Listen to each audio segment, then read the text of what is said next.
Salut à tous les bastonneurs et bastonneuses, moi c'est Forgy et le catch, c'est ce dont on va parler. De très belles choses cette semaine à EW avec les luchadors de la CMLL qui sont venus faire leur show et la rivalité Swerve-Hangman qui s'intensifie encore. Les vues sont meilleures sur la vidéo de la semaine, ça me rassure, hein. Forgy, content. Et j'ai enfin sorti mon premier hors-servi, la critique du film Iron Claw, on en reparle à la fin. Du catch, oui avec Forgy catch.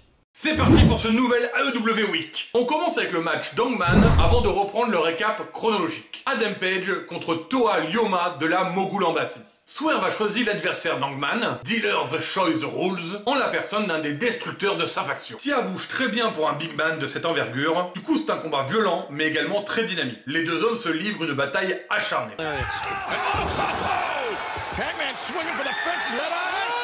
Oh my God. Deadeye center of the ring. Oh, what a... Right now, man, he looks impervious to anything Hangman can do. And took that Deadeye, man. Oh, Raw Mana on target. Leona, does he have it? Big upset. No!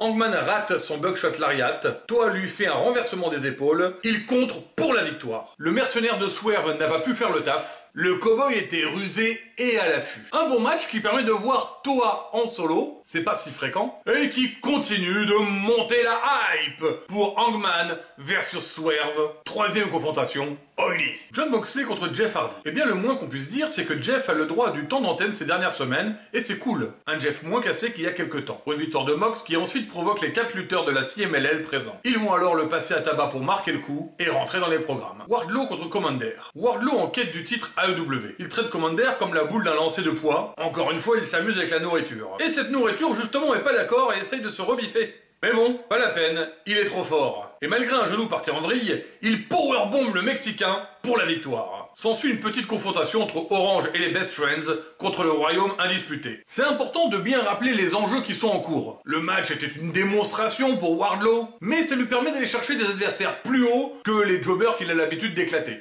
La pression monte entre Big Bill Ricky Starks et Sting Darby Allin. Chris Jericho contre Kyle Fletcher. Seul membre de la Don Callis Family que Jericho n'a pas encore affronté en 1 contre 1, Kyle veut montrer qu'il est une force sur qui compter. Et il attaque fort. Le jeune champion TV ROH en veut et il le démontre à chacune de ses actions. De plus, Chris se bat contre une faction entière. Hobbs n'hésite pas à venir lui mettre un punch dans la tête dès que c'est possible. Mais le vétéran est résistant et tente une soumission dans ses walls. Le combat est rude, mais Chris finit par sortir l'artillerie, les Judas Effect. Battle on a lot of fronts here in this match as Fletcher. Oh, the Judas Effect caught Fletcher. His momentum flying to the outside. It bit him in the butt. And Jericho, the Judas Effect in 2, 3. Jericho gagne son droit de revanche contre Konosuke Takeshita, l'alpha, le boss de la famille. Ça me fait vraiment plaisir de voir le japonais être mis en avant comme ça. Je ne sais pas ce que l'avenir lui réserve, et moi, je crois très fort en lui. Et vous, est-ce qu'il est dans vos petits papiers? Allez, dites-moi ça en commentaire, et abonnez-vous. Le Bang Bang Scissor Gang, c'est de la pure éclate. Aussi étonnant que ça puisse paraître, le truc prend carrément. So I've got 2 words for you, guns up. Les Bucks sont pas contents parce que Darby se traîne un vieux qui sert à rien là... The machin show Sting. Et en plus, il répond pas à leur message. Darby répond qu'il n'a que le titre tag team à l'esprit. Du coup, les Bucks doivent trouver de quoi le motiver à s'intéresser à eux. Eh bien, ça a marché. Je suis curieux de voir ça. Swerve Strickland contre Rob Van Dam. Eh ben, il a bien choisi Hangman. Je veux voir ce match. Let's go. Et comme Adam peut choisir la stipule aussi, c'est un match hardcore. Encore mieux. RVD, c'est le punk show. Du coup, il est là pour nous en mettre plein la vue.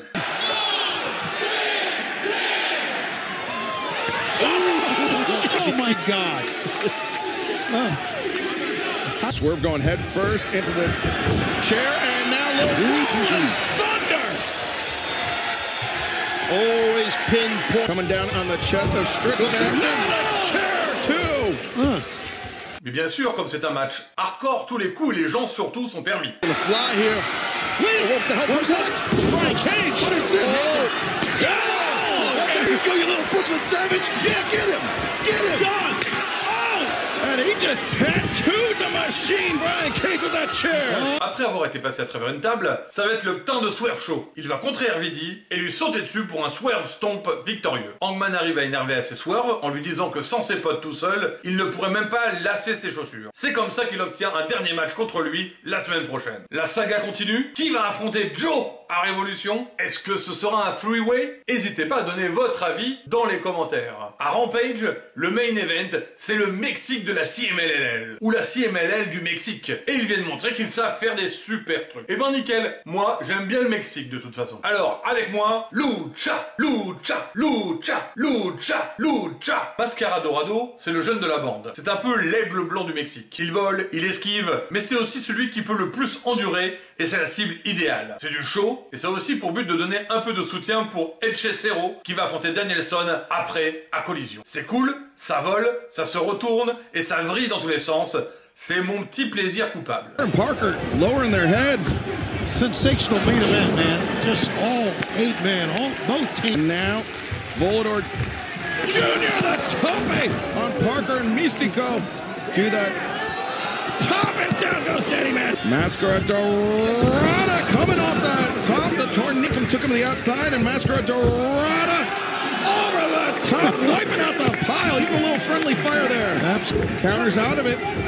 And oh, look at this, Hechicero rolls through. He's got Daniels taking him all the way around the ring. The cover, 2 and 3. Wow.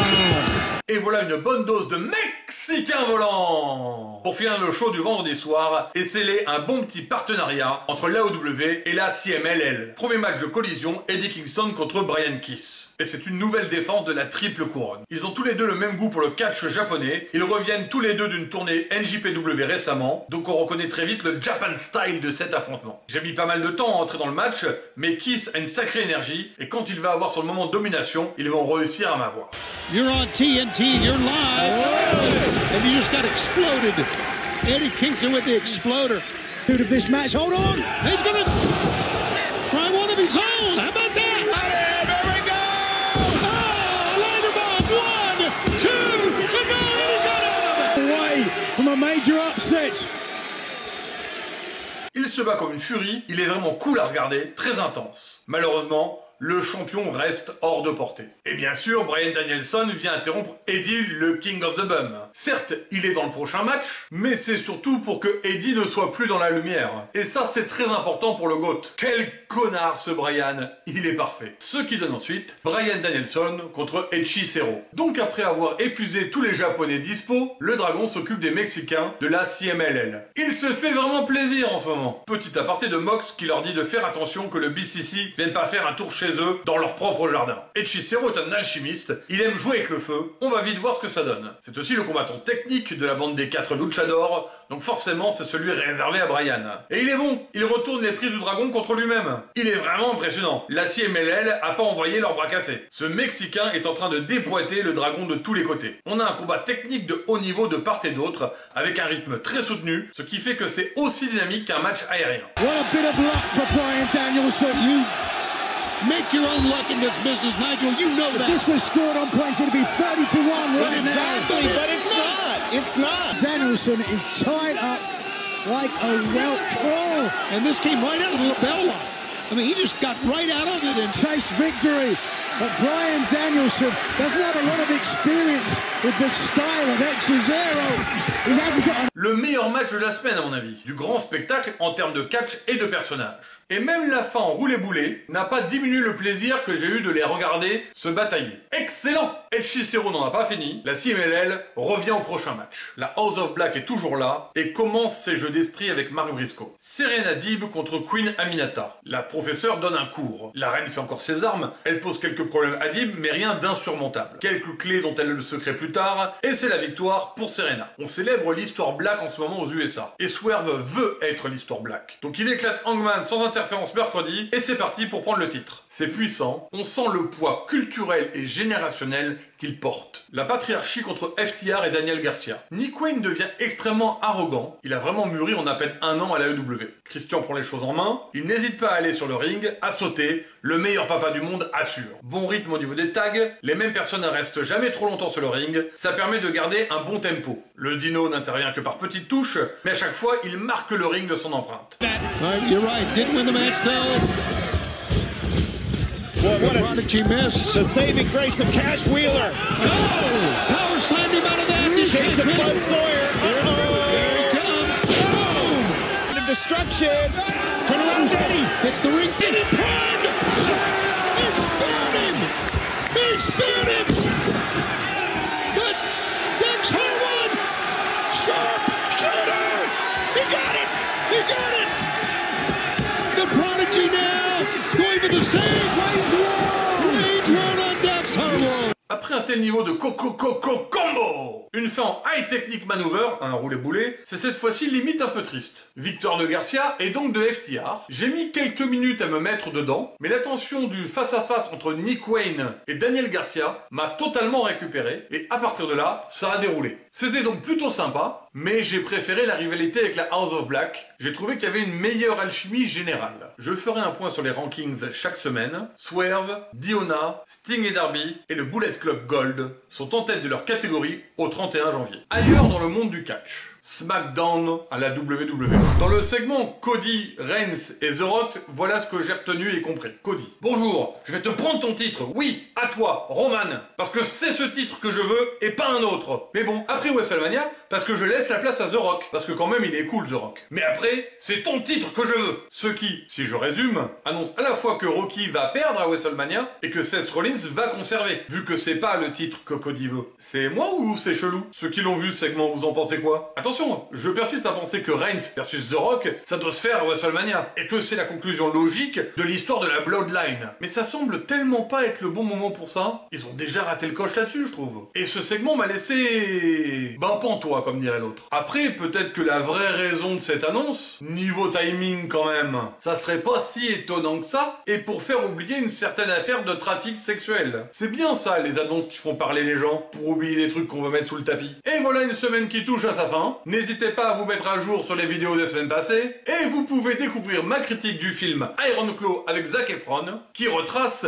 la destinée maudite de la famille Van Erich. Un premier hors-série qui va à l'essentiel, mais que j'espère être distrayant. D'ailleurs, n'hésitez pas à faire vos commentaires dessus, ou sur cette vidéo aussi, hein. Moi j'aime vous lire et vous répondre. Mettez aussi des pouces bleus, et bien sûr, abonnez-vous à tous les bastonneurs et bastonneuses. À très vite!